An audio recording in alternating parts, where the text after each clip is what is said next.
सोरबा सोरबा मा खालामो गोसथोनायफोरजों हरनि 1टा 2टायाव लासे फन रायलायबाय थायो।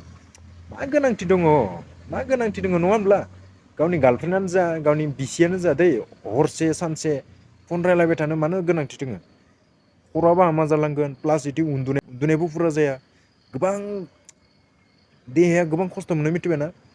इफोरबायदि खालामबाय थानो नाङा रायलाय गोसथोनाय दोङो टाइम थायो मोनसे बे टाइमावल'सो रायलाय बा एस एम एस गेलेबाय था।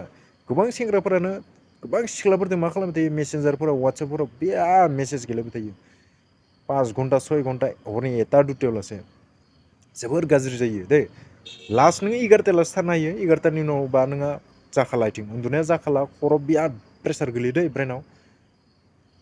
सानना नाय बेखौ नोंथांमोना ओरैनो जानला मोनला बेफोरबायदि हरावलासे थायै थायै टाइमखौ लस खालामबाय थानाङा प्लास बिदिनो देहाखौबो लरग'ग' खालामजोबना लानो गोनांथि गैया मिथिबायना सेंग्राफोर है दानि दिनाव फैसा खामायनायावल'सो गोसो इ सिख्लाया दानो नोंखौ नागारना थांगोन मिथिबायना दानो नागारना थांगोन इयो नोंखौ मायबा मोनसे प्रब्लेम जायोबानो ब्लद नागारना थांगोन बेनिखायनो फैसा खामायनायावल' माथा मारि हराव उन्दुनाय समाव उन्दु दे सेंग्राफोर आरो बे गेम्सफोरखौ गेलेबाय थानो दरखार गैया बे सिख्लाफोरखौ पटायनो नागिरबाय थागोन बाहाय फैसा मोनथारसिगोन होननानै आसा खालामबाय थायो बेफोरखौ बादो बेफोराव जेबो थाखा फैसा मोना मिथिबायना खामानि माव होमबानियासो फैसा मोनगोन दे बेफोरखौ बाद हो सेंग्राफोर